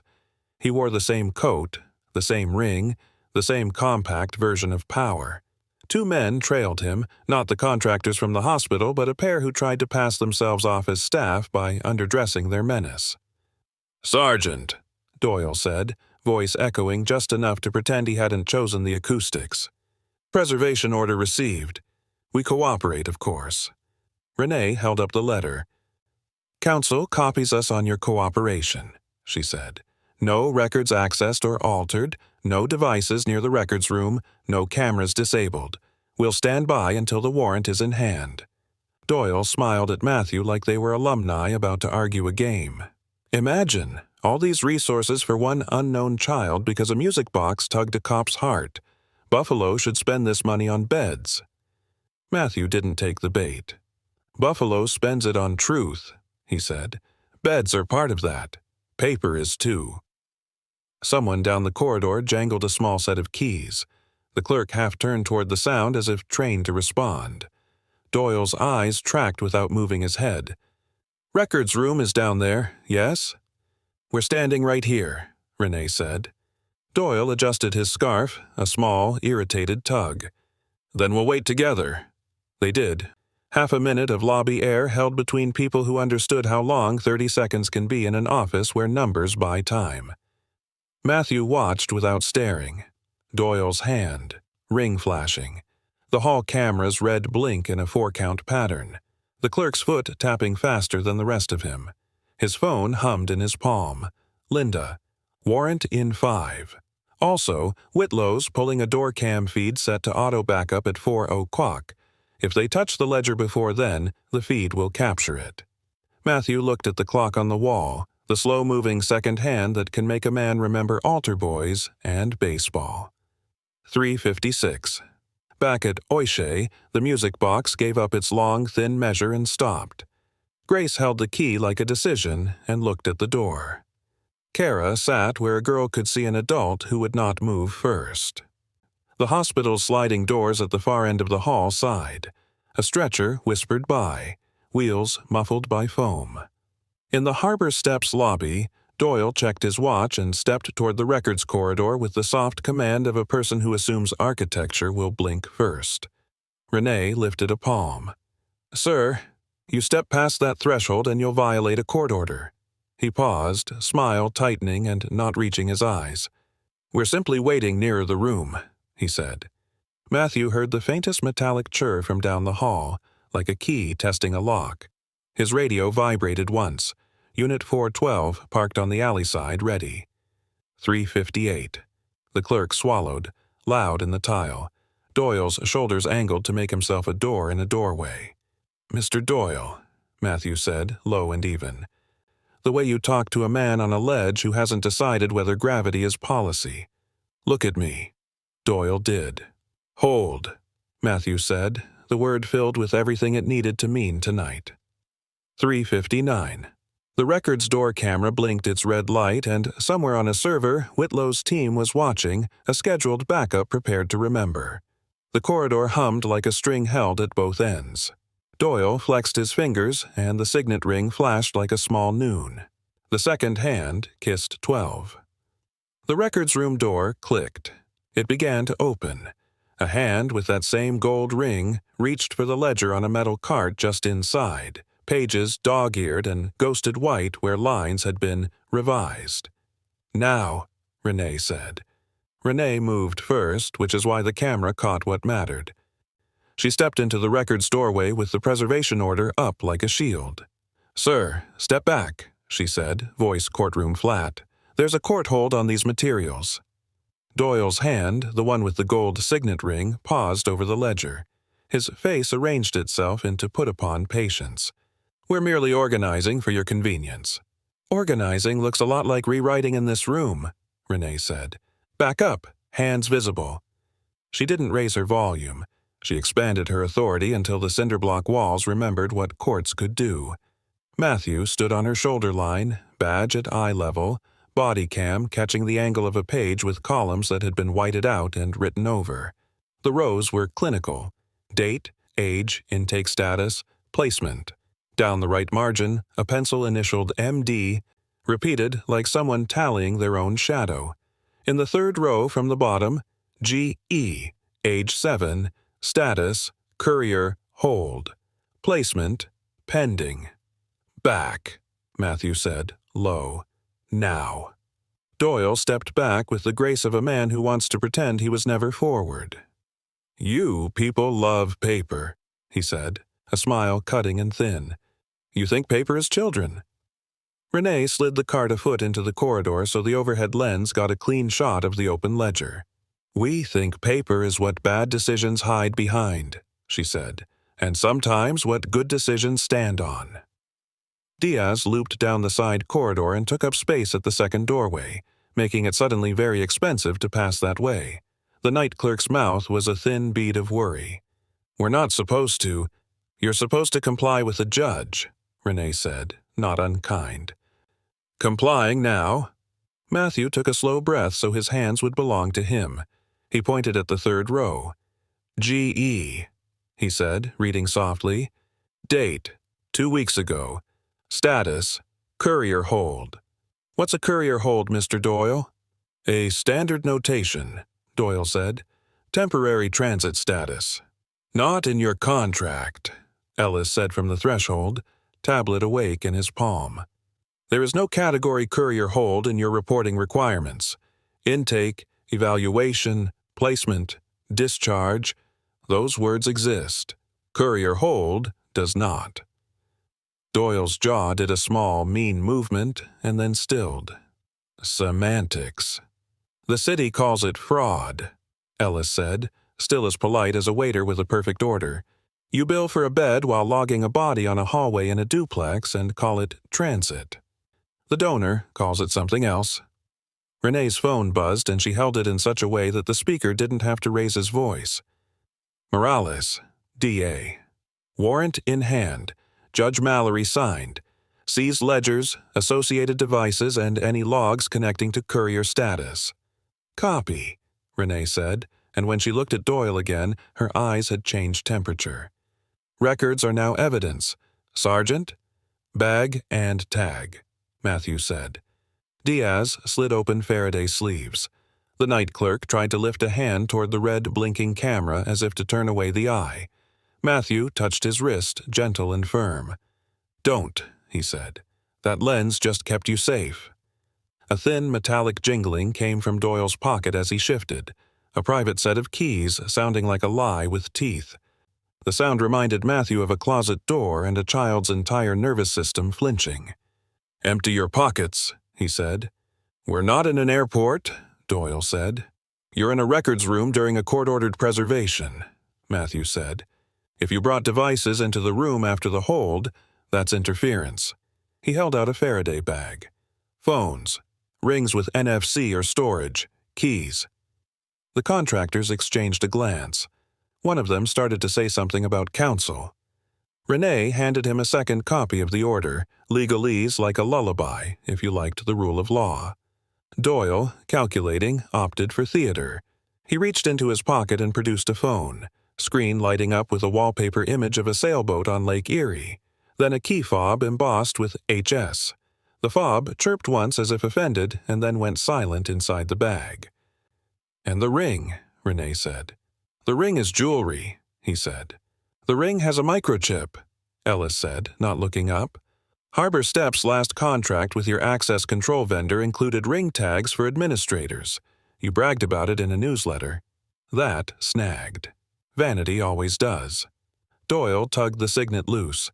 Under the face of the ring, flush against the inner curve, a tiny black chip glinted like a seed. Into the bag, Renee said. He dropped it. The bag swallowed small power like a mouth. They took 3 ledgers, the sign-in clipboard from the records office, and 2 external hard drives duct-taped to the underside of the metal cart in a way that made everyone in the corridor go very quiet for a second. Look at that, Diaz said, his voice holding a little awe and a little tired. A hiding spot that wasn't even good. You'd be surprised how many people think tape is privacy, Renee said. On the top ledger's inside cover, a sticky note fluttered when Matthew flipped it open. Someone had written, Kara Whitfield, like a question, and then circled it twice with annoyance. Underneath, a name, P. Ellington, complaint. He felt the name move through him like a cable being pulled. P. Ellington, he read. Pamela? Ellis touched his screen, fingers dancing. There, he said, and turned the tablet. A complaint to hospital compliance 3 months ago, redacted for public release, subject line, Harbor Steps, courier delay. The opening line sat there like a flare. They told me my daughter would be placed tomorrow for 8 days. They kept saying the word courier. Her name is Grace. Matthew's throat made a sound without permission. He kept his face like the room needed. Renee slid the ledgers into evidence sleeves. Mr. Doyle, you're not under arrest at this moment, she said, but you're not going anywhere. You'll stay where we can see you while we execute the warrant. She looked at Matthew. Anything else before we transport? Make a copy of that sticky with the complaint name, he said, and photograph his keys. He turned to Doyle. Who is Noel? The question didn't land where Doyle expected. For a blink, something passed over his eyes. Annoyance, calculation, and then he smoothed it. We have many volunteers, he said. You have one less, Matthew said. A teen pictured on your own corkboard holding a music box that's now in our patient's lap. He let the pronoun sit. Stake and shield at once. Where is he? If there were a volunteer by that name, Doyle said, he'd be home at this hour. Get me the roster from 2 months ago, Renee said to the clerk. Now. They were still making copies when Linda's text came in at Oishe. Order served. Warrant executed. Hold. Kara read it standing beside Grace's bed and let it become a noun in the room. Hold, she echoed, like a metronome marking 4. Grace watched the doorway, then the music box, then Kara. She took the key and did something she hadn't done yet. She wound more than one notch. The melody came forward, as if finding the right temperature in the air. Kara's eyes softened. I know that one, she said, surprised by her own knowing. My Nana hummed it when she made bread. Down by the Sally Gardens. Grace's breath lifted. Her mouth shaped a sound with the first consonant, then the second. Grr, she tried, and flinched at her own voice. You get to try, Kara said, not filling the space with praise, just widening it so a child could walk farther inside. You're not wrong if it breaks. Grace stared at the bent key, made a decision only 7-year-olds and saints make, and tried again. Gra! The rest hit a snag in her throat and dissolved into air, her eyes filled, furious and embarrassed all at once. Kara shook her head, soft. We heard you, she said. You don't owe the room a perfect. Grace blinked hard and did the smallest thing that is also the largest. She slid the music box an inch toward Kara, a gesture of delegation that made Kara swallow twice before she could speak. Okay, Kara said, hands steady, mouth steady, eyes steady. I'll keep it singing till the sergeant gets back. At Harbor Steps, the volunteer roster surfaced like sediment. There it was, Noel Albright, 16, 3 afternoons a week. Next to his name, a note added later with a different pen. AWOL, no call. Ellis leaned in. Do they call children AWOL? He murmured to no one. Pull his contact, Renee told the clerk. And who entered this note? The clerk's finger shook over the initials, MD. Again. Always. Matthew looked at Doyle, and for the first time that night, he allowed a sliver of what he felt to show. You keep writing yourself into rooms, Mr. Doyle, he said. We're going to follow the ink. He carried the evidence out to the cruiser in a stack that felt heavier than ledgers. Snow hissed under the tires as they headed back up Michigan. Dawn had dragged a gray hem across Lake Erie, the kind of light that sneaks under shades. He parked at Oishe and took the elevator up, holding the bag with the red-tipped key from the duplex like you'd hold a fragile truth you weren't ready to tell badly. Kara met him at the nurse's station with a look that was both relief and hunger. Warrant executed, she said, reading the answer on his face before he spoke it. Preservation order held, he said. We bagged ledgers and drives. We found Pamela Ellington's complaint. And a roster with Noel Albright's name. Kara's hands curled against her scrubs. Noel, she said, as if you could rescue a boy by speaking his name correctly. In the room, Grace sat straighter. She saw the bag in Matthew's hand, and then the red paint on the tip of the small spare key inside, glinting through the plastic like a cherry pip. Her eyes widened in a way that wasn't fear. It was recognition with hope left in it. Matthew held the bag up at chest level where she could see but not touch. We found this in your hallway, he said. It looks like it belongs. Grace reached for the music box with one hand and, with the other, lifted 2 fingers. Tap, tap, and then held them there, pressing, like a hand finding a pulse. Matthew looked from the key to her face. May I try it? He asked. With you? Her gaze held, a thin rope thrown across a gap. She nodded, small, solemn. He opened the bag and set the spare key in his palm. Up close, the red paint had been rubbed thin near the teeth, nicked by someone who'd practiced careful. He aligned it gently in the slot beside the bent one, not to replace, but to support. We'll do it together, he said. Kara dimmed the lights a hair, the unit breathing quieter for a bar of song and a bar of law. Matthew turned the key as Grace held the box steady, tiny knuckles white with intention. The melody rose, steadier than any attempt yet, notes laying themselves down like boards over water. Grace tried, and this time the next letter arrived. Grace, she whispered, the whole thing, and then she startled at herself and pressed her mouth to Kara's sleeve like she'd let a bird out and couldn't believe it flew. Kara's hand went to Grace's hair, a small blessing made of fingers and patience. Matthew let the key turn the last of its promise and stopped before the spring ran out, saving a little for the next try. His radio buzzed once, a small, muted thing he didn't let draw attention. A text from Renee. Ledger shows courier hold on GE for 8 days. Doorcam timeline confirms Doyle at West Ferry twice. Whitlow found prior photo of Pamela at intake arguing with staff, pulling audio from front desk phone. Matthew looked at the child and the box and the spare key. We're going to find the rest, he said, aloud and to himself. Grace lifted her head, eyes bright with a fear that wasn't only fear anymore. She looked at the red-tipped key in his palm and then at the door, where footsteps softened by foam paused. She took a breath you could count a life by. Mom, she whispered, fragile and whole.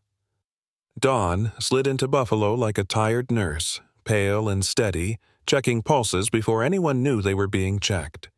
From the pediatric window, I could see a ribbon of Lake Erie ghosting under the gray. The unit lights were down to a hush. Kara sat in a chair angled toward the door and the bed, a human hinge.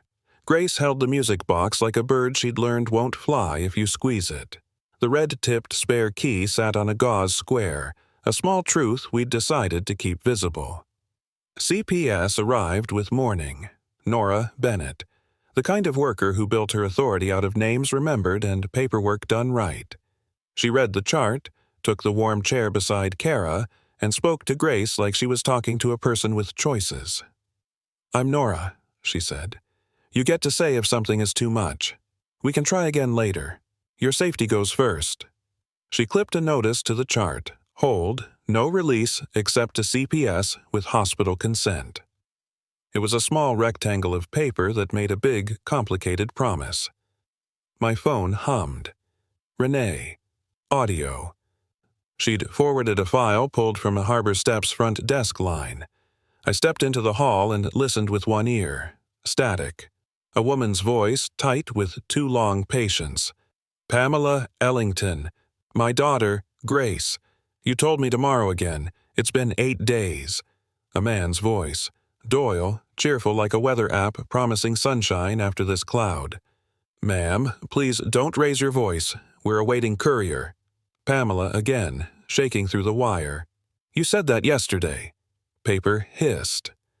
The call ended on a click that wasn't a goodbye. I texted Renee. Save that. Chain it to the ledger page with GE, courier hold. She answered. Already stapled to a judge's morning. Ellis popped his head around the corner, breath misting from a hurry that had nothing to do with weather. We mapped a money loop, he said softly. City subsidy hits Harbor Steps. Winter month contingency courier line spikes. Those charges route to Teal Courier, then to a shell that pays the second-floor lease on West Ferry. They bill beds without beds. People as invoices, I said. Numbers as hiding places, he answered. Downstairs, Diaz texted a photo of Teal Courier's storefront, a sad strip mall office with a dented metal door and a paper sign that said, Ring for Service. He added, Manager says they just hold documents. We asked for route logs. He says they were scrubbed in last week's update. Renee replied before I could. Preservation order covers third-party vendors touching Harbor Steps records. He will not scrub anything today. Back in the room, Nora asked Grace if she could sit a little closer. Grace didn't nod. She also didn't flinch. Progress is a series of not flinches. Kara touched the box with one finger. Do you want sound? She asked. And when Grace tilted the lid a breath, Kara gave one respectful notch to the key. The tune lifted like thin bread in warm air. Down by the Sally Gardens, Kara had named it. Now, with the light in the room, I could hear my mother humming it under Irish news on AM radio when snow took our driveway hostage. Grace listened with the rapt attention of someone measuring whether the past could be persuaded to come back. "Let's find her," Nora said to me from the door, professional voice softening at the edges. "Pamela's complaint gave a number?" "It did," I said. I dialed. The call went to voicemail pooled with other messages that sounded like bus schedules and job prospects. I tried the email listed on the redacted file. No immediate pingback. "She's not at the Harbor Steps roster," I said. Renee pulled a volunteer list, Noel Albright on it, marked AWOL. Kara's eyes flicked up at the name and back to Grace. "Noel might be the boy in that photo. He held this box right," she said, like a person who knows how particular right can be. Nora's phone dinged. She read and nodded. "Cornerstone Manor logged Pamela Ellington 3 days last month," she said. "No current bed, but she's on their outreach list. St. Luke's has her on a hot meal ledger 2 days ago. We can try the morning line." She looked at me. "You up for a field run?" "I'll take you," I said. "We do this by the book." I told Grace where I was going because telling a child where you're going is a kind of lock you keep on yourself. "We're going to look for your mom," I said. "Kara and Nora will stay, and I'll come back." Grace blinked slowly, like a small yes answering a big promise. We drove Delaware to Michigan, then cut east to the women and children entrance at Cornerstone. The air outside bit like pennies. Inside, steam from oatmeal made windows fog slow. A volunteer with pink knit gloves under latex ticked a pencil down a list. Nora asked the question she'd ask at 100 doors without losing the humanity of it. "Pamela Ellington? Have you seen her?" The volunteer's eyes went kind. "She came through for a coat last week. Said someone kept saying the word courier like it was a room. We told her to keep her phone on. She said it gets her in trouble." She looked at me. She was shaking, not from the cold. We tried St. Luke's. We tried the bus station, where tired lives wait under lit boards. A city cop watching the concourse nodded us through, gave me the nod men with radios give each other. We found nothing that looked like Pamela's now. We found the ghost of her then: paper cups, a forgotten scarf, a pencil with a broken lead. At 9:12 a.m., Nora's phone rang with a number flagged Hospital Compliance. She answered, listened, and her eyes brightened like a fuse hitting its next bead. "She's in the lobby," Nora said into the phone. "She what?" A beat. "Okay, we're 5 out." "What?" I said, already moving. "Pamela just came to Oishe," Nora said, buckling in. "Security says she asked if a Sergeant O'Neill had a little girl who likes a music box. She held up a complaint copy like a passport." I hit a light I would have waited at any other day. At the hospital curb, the guard from last night lifted a hand. "Come quick, but don't spook." Pamela sat on a chair by the information desk, coat zipped to the neck, hair tucked in a way women do when they want less surface area for anyone's attention. Her hands were raw at the knuckles. She clutched a manila folder like it needed protection. "Ms. Ellington," I said, slowing my voice and my walk. "I'm Matthew O'Neill." Her eyes scanned my badge, then my face, then the floor, like it might have a trap door. "They told me I was interfering with placement," she said, voice rasped thin. "They used the word courier like a lullaby for adults. I filed a complaint. No one called back." "I read it," I said. "We have a hold on your child's release. Harbor Steps presented a false order last night. They are not taking her anywhere." At the phrase, "your child," she flinched and then steadied like someone stepping into a boat. "Is she—" Her throat closed around so many questions the sentence had to choose one. "Is she here?" "She's here," Nora said, stepping in with her authority made of paper and compassion. "We'll verify identity, standard, and then, if she says yes, you can see her with the team." "She doesn't talk," Pamela said. Shame and fierce defense braided tight. "She said her name," I said. This morning. Pamela's face broke on the way to a smile and didn't make it all the way. She held out the manila folder. Inside, her complaint copy, a photo of Grace at a playground before the winter, a pediatric appointment card, a school letter about attendance, a receipt from Harbor Steps stamped received, then stamped something else over it, pending, like an answer that refused to be an answer. We moved to the family room by the unit doors. Linda met us with hospital counsel calm. IDs were checked, names noted. Pamela signed what she needed to sign with a pen that clicked because hospital pens always click. Nora explained, "We'll go at your daughter's pace. We follow her cues. If she says no or freezes, we step back.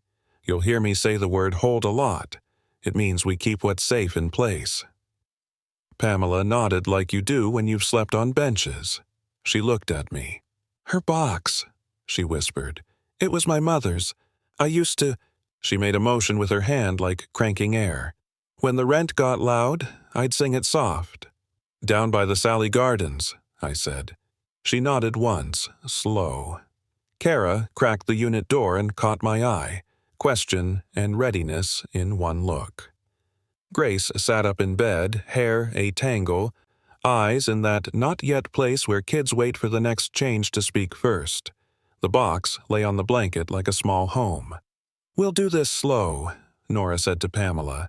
"Stay by the doorway until she looks for you. Watch me. I'll cue you. If you hear keys, it's a custodian." We patted the rings.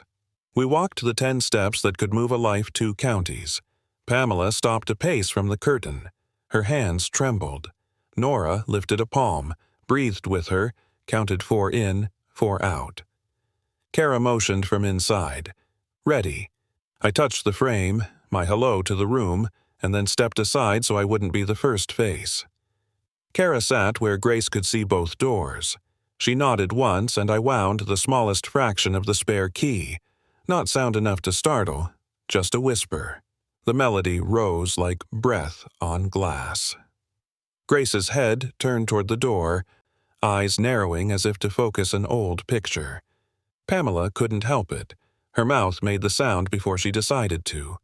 "Gracie," she whispered, the name's last syllable falling like a note at the end of a prayer. Grace froze. The room stored the half-second like it was gold. Then her shoulders loosened just enough that you would miss it if you didn't measure hope for a living. The music box sang 2 more notes and waited, the spring saving some for after. Grace lifted the box with both hands and turned it toward the sound at the door. I stayed by the doorway while Nora coached her breathing. Kara angled the room so Grace could see both door and window. No surprises. The music box rested in her hands, the red-tipped spare key like a tiny flag on gauze. I wound no more than a breath. The melody rose and waited. "Gracie," Pamela whispered again, softer, the word landing on the bed like a mitten. She didn't step in. She let her daughter make the first move. Grace lifted the box with both hands and turned it toward the sound at the door, as if presenting the proof of herself. The tune made its small, stubborn circle. Grace's mouth shaped the first letter. "Ma." It snagged, then slid. "Mama." Pamela broke, quietly, the way people do when they've practiced not breaking. Her knees didn't go out. Her eyes did. Nora placed 2 fingers to Pamela's sleeve, grounding without grabbing. "Slow," Nora murmured. "Let her lead." I set the spring to save a few seconds. "We'll give the song more air," I said, not touching the moment with too much voice. Kara tipped the head of the bed a notch so Grace could look up without strain. The girl's gaze drifted from her mother to the box to my hands, judging if the room could hold all 3. "Can I sit right here?" Pamela asked, voice sanded down to fit. She gestured to the chair closest to the foot of the bed. Grace's eyes tracked the finger, then the chair, then the door. She tapped the box lid once. Yes. Pamela sat, elbows in to keep her shape small. She took a breath and hummed something so soft I might have imagined it if the notes hadn't lined up with the little brass comb. "Down by the Sally Gardens," she said, not to us, to whatever pasts live in hospital air. Grace's lashes fluttered. She lifted the key, tried a quarter turn, and looked at me for backup. "Together," I said. We found the gear's sweet spot and let the spring tell its short story. 4 notes, 5. Pamela hummed through them like stitching. Not leading, just lacing. "Mama," Grace whispered again, stronger, a first step on new legs. Kara's smile didn't show her teeth. It showed her training. She handed Pamela a tissue like a secret. Nora's pen made a brief official whisper on the chart. Mother present, child self-initiates. No adverse response to proximity. I kept my radio on vibrate. The world could bang at the door. We'd answer it after the next bar. Grace slid the box toward Pamela until it reached the edge of the blanket and stopped. Pamela reached 2 fingers out like touching a rare book. She let her nails graze metal. No grab, no rush. "This key," she breathed. "We painted a little dot so my mom wouldn't mix it up with the junk drawer. When rent got loud," she caught herself. "When the world got loud, I wound it soft so we could hear each other." Grace pointed to the red tip. Her chin climbed a millimeter, pride punching through a blizzard's worth of fear. My phone pulsed in my palm. Renee. I stepped to the threshold. "O'Neill. We've got audio of Doyle telling staff to hold courier status for children to align per diem. His words," she said. "And we pulled Noelle Albright's volunteer schedule and badged entries. Last ping 4 weeks ago at a secondary address tied to Teal Courier, a storage unit off William Street. We're moving for a warrant there now." "Where he is," I said, and felt the room tilt a degree. "Text me the unit number. I'll keep the hospital wrapped. Send Diaz with you." "Already in motion," she said. "Also, Pamela Ellington's complaint shows she called the day Noelle's badge went inactive." "Chain them on 1 page," I said. "A judge will smell it faster." I re-entered the room with the words arranged on my face so they didn't spook anybody. Pamela heard the shape of news in my caution. "Is there another child?" she asked, eyes on Grace, and then the tablet photo of the teen on the corkboard, Noelle, knees bearing the same music box like a borrowed heartbeat. "We're looking," I said. "We won't say the wrong thing fast." Pamela nodded like a woman who sat through lies and learned to prefer silence to hurry. She touched the music box again, and this time let her fingers sit there. Grace stared at the place where mother and box met, then placed her own hand on top. 3 hands, 1 small metal song between them. Nora leaned in. "Pamela, can you tell me what happened the night you filed that complaint? The cadence was the one you use with a witness and a mother who needs to stay in her body while she speaks." "They said she'd go to a bed tomorrow," Pamela said. "Tomorrow started stretching. I wasn't allowed to see her. They called it transition. They said a courier would bring her. Every day, the same word, like a lullaby. Courier." Her mouth flattened. "When I got loud, a man with a signet ring told me the sheriff would arrest me for interference. He said if I came to the unit, I'd delay her placement, and I should be grateful for their help." Her eyes went to the tissue in her lap, then up. "I ran out of loud." Kara swallowed in a way the room could forgive. "You did not run out," she said. "You hauled it up these steps today." Pamela blinked. "I came because someone told me a sergeant had a little girl who likes a music box, and the nurse with the ledger eyes," she glanced at Kara, "kept calling it care even when people wanted to call it paperwork." "We're going to codify care," Nora said, not smiling. "We'll ask a judge to grant an emergency order keeping Grace at Oishe with you allowed at bedside. We'll seek a protective order barring harbor steps from contact pending investigation. Then we file neglect and fraud petitions. We do it clean." Pamela nodded, stunned by the idea of clean. My phone shivered again. "Diaz. Serving warrant at William Street now. Unit B-17. Lock cut under court order. Inside, boxes, clipboards, kid coats. Also, folding cot. No person. Renee. But we found a phone. Last outgoing text from that device says, 'Music box. Give to the little one.' Red key. Remember. Sent 4 weeks ago to a number registered to Kara Whitfield. I looked at Kara. She had the look of someone ready to answer hard and plain. He helped, she said before I could ask. Noel asked me once, hypothetical, what you do if a place that says it shelters uses closets like shelves. I told him, you document, you call me, you don't play hero alone. He sent me one message. I filed it through compliance. Then he stopped showing up. I've been waiting for the other shoe to drop for a month. Her chin lifted the discipline it took to say, I should have pushed harder. You pushed the right way, Linda said from the doorway, having arrived on the warm slipstream of getting things signed. And now it lands. I breathed, counted 4 like Nora teaches, and stepped back into my lane. Grace, I said, sitting low again so my voice stayed where she could find it. Noel. I tapped the pixelated photo on the tablet. The boy who held your box. Do you know where he is? Grace looked at the screen. The music box clicked. She rotated the bent key 1 tooth. Her mouth made a shape, not a word. Then she set the box down, lifted her hand, and imitated the small rote motions of someone winding, then pressing a finger to lips. Shh. Next, she mimed a door latch turning and tapped the red key on gauze.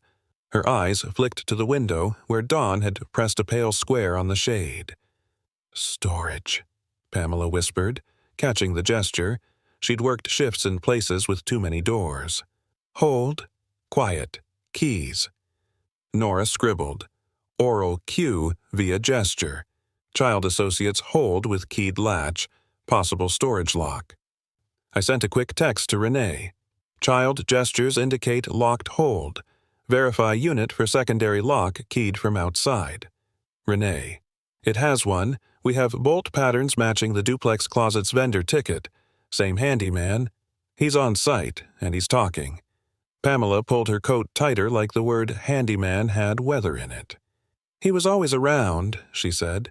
The one who installed the door chain on our place 2 winters ago when the landlord said break-ins. I didn't like the way he looked at my keys when I set them down. You did not imagine it, Nora said, and in the way she said it, a small, old burden slid off the room. Kara lifted the spare key and held it between thumb and forefinger. This isn't just for the box, she said, voice turning something over. A red tip makes you find it in a drawer. A red tip makes you know which one you can trust when someone else rattles a ring. Grace watched the key like it had words. My radio vibrated with a pulse I've learned to count. A call that wants to be answered in sight of a child but not over her head. I pressed it to my ear. Renee. Found a second ledger at the unit. Also, a stack of phones, including one with Noel's sticker. Text drafts unsent. They're delaying placements. Another. Keys scare her. And, if I'm not at school, tell Kara. Tell Kara. I repeated, looking at the nurse who had padded keys and lowered badges and taped thresholds like a benediction. Kara blinked hard, then steadied, then nodded once, ready for the next hard thing. Ms. Ellington, Linda said, stepping into the circle with a clipboard that meant something other than bureaucracy. Emergency hearing at noon. Judge Mallory. Will petition for an order. Child remains at Oishé. Harbor steps restrained. Supervised visitation with you at bedside expanding as tolerated. CPS lead. Hospital nurse Kara Whitfield as temporary medical custodian until court routes long term. It's a bridge, not a wall. Pamela held the pen with both hands to sign where Linda pointed. Bridge is fine, she said, breath hitching. Wolves don't swim as well. Grace watched the signing with that fierce attention children have for adult rituals when they sense those rituals might keep them. She touched the red key with one finger, then slid the music box toward Pamela again, closer this time, like trust on a measured leash. The unit doors whispered. Security eased by, keys silent inside foam. Somewhere down the hall a baby cried and then remembered air. The lake brightened an inch. My phone hummed one more time. Diaz. Storage unit clear. No Noel. but a delivery invoice in teal courier envelope reads, "Hold, B17 to B21, pending, awaiting directive. Initials, MD. Time stamped, 20 minutes from now." I looked at Kara. I looked at Nora. I looked at Pamela. The music box's spring ticked, saving the last of its song. Grace's eyes went to the door like a compass. "Pending? Where?" Pamela asked, voice thin with hope and dread caught in the same net. The elevator bell chimed down the hall. Soft, ordinary, everything and nothing. "Let's make sure the next door that opens is ours," I said. And then Grace did something none of us were ready for. She lifted her chin and shaped a new word with air and courage. "Noel?" The elevator bell felt like it cut a line between what we feared and what we could do. I stood in the doorway so Grace could see my face and the hall at once. Kara angled the bed.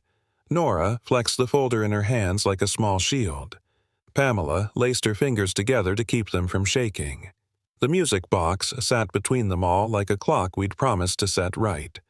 My radio pulsed, the kind of buzz you keep in your palm so it won't startle a child. Renee. At William Street, second warrant in execution now.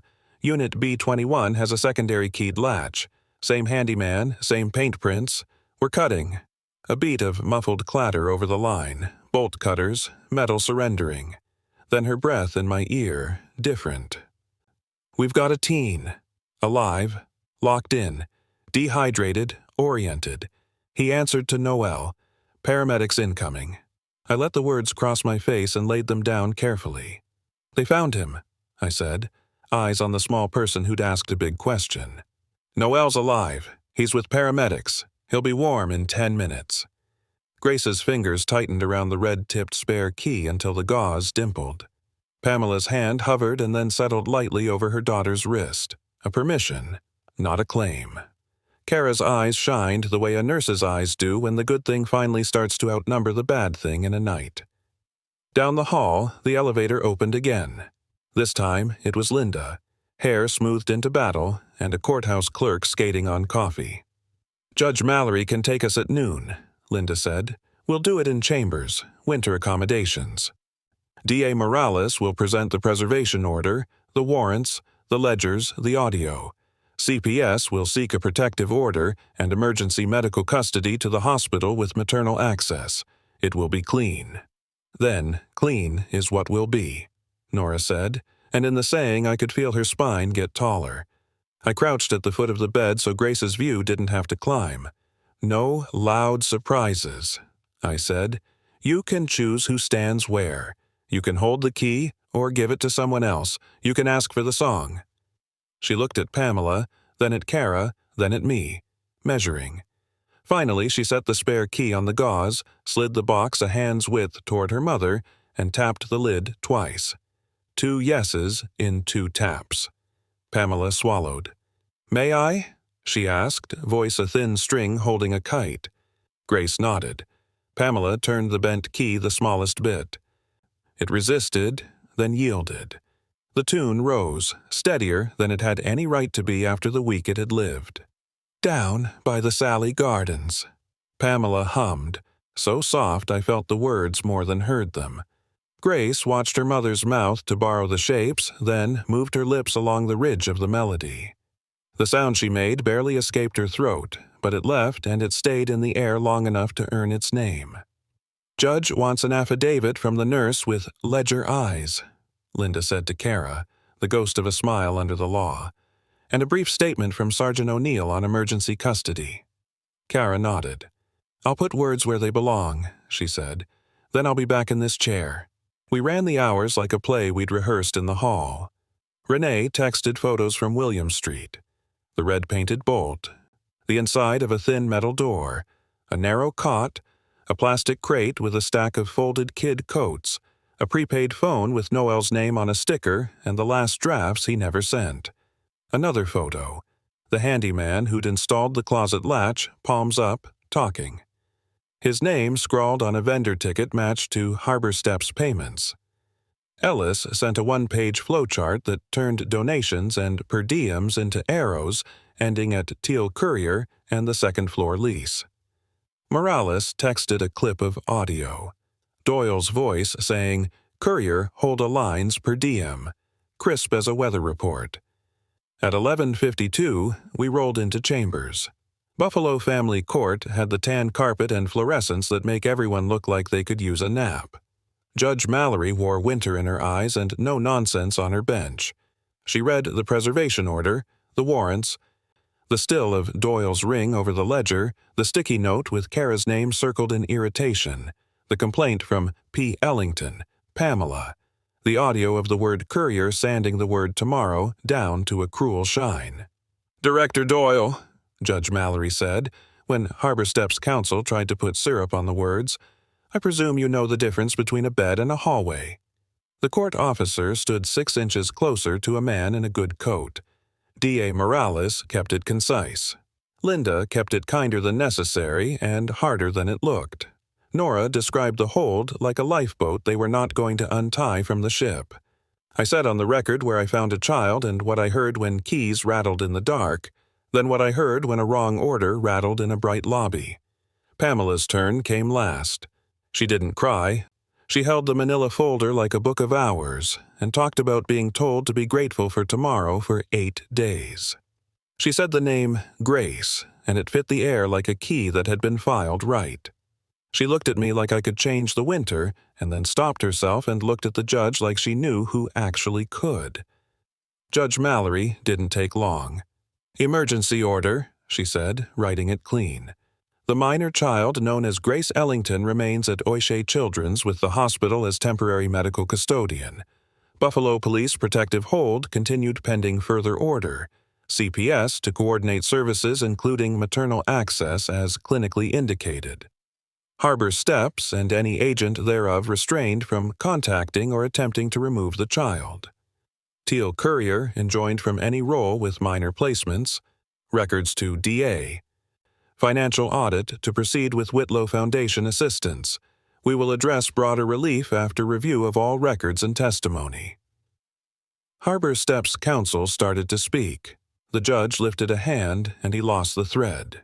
"If any person tampers with records or interferes with this order, they will be introduced to my cell block," she said in a voice that would have worked without a microphone. Outside chambers, phones hummed. Someone from City Hall called Morales and promised scrutiny. A reporter texted Linda and got sent to PR. A Whitlow analyst sent Ellis a 2-word text. Found it. Followed by a scan of a ledger from last winter with Courier Hold in a column that had been whited and rewritten at least twice. The initials ran like a watermark. MD. I drove back to Oishé with Pamela in the passenger seat. Nora behind us calling in service referrals, Kara ahead walking the hall with her badge tucked so it wouldn't click. When we turned the corner into the pediatric wing, Grace looked up. You could see the look hit her like weather through glass. Pamela didn't rush the last 5 feet. She placed her hand on the rail, asked with her eyes, and waited for the nod. I wound 1 notch and saved some. The Melody opened its small door. Pamela sat. Grace slid the music box onto her mother's knees, then lifted the red-tipped key and set it between their palms. "Home," she whispered, as if trying the shape of ownership in her mouth. "Soon," Pamela said, the word meaning with help, not right now. Kara tucked a thin ribbon through the hole in the spare key and tied it in a loop so it wouldn't get lost. "A red one," she said, smiling. "So it stands out in a drawer. Renee says Noel's at Mercy getting fluids," I added softly. "If he wants, we can arrange a visit, when you're ready." Grace stared at the ribboned key and then at the window, where Lake Erie wore a late morning glare. She reached for the bent key and steadied the crooked metal with one hand while her mother steadied the box with the other. I set 1 drop of oil on the governor and pulled my hand away like a good mechanic who knows when his part is done. The tune came truer than it had since the stairs. 4 bars this time, and then 5. Grace shaped the first consonant, the next, and let her name leave her throat without apology. Pamela answered on the same note. Kara laughed that quiet, relieved laugh people laugh when a thing fixable finally shows you it is. Nora wrote a single line on her clipboard. Child-initiated language, mother-child interaction protective, plan, remain, and underlined it once, hard. The unit went on being a hospital, a printer chattered, a cart hummed, a baby down the hall remembered hunger and then the breast. Keys in foam made no sound at all. In the Windows Square, the lake brightened another shade, the city shrugging winter up and buckling it. Ellis texted a photo of Martin Doyle, sleeves being taken in with handcuffs. Renee sent 2 words. In custody. Diaz added the kind of joke cops make when their jaws finally unclench. New keys for him. And then the line went still. I stood to leave without leaving, the way you do when a room deserves the dignity of not being a stage. I'll be around, I said. Papers still got to be made into rails. But I'll be where you can see me. Grace lifted the ribboned key in her palm and looked at me like she had something to say and a whole life to practice saying it. She tapped the side of the music box once for yes, then held the key up, an offering, a promise, a signal. Pamela took it and looped it over her daughter's wrist. The red dot rested against small skin like a lighthouse light set to the right speed. The song finished its long, small run, and in the warm quiet after, Grace leaned her head on her mother's arm and said the word that sounded like a door unlocked from the inside. Safe.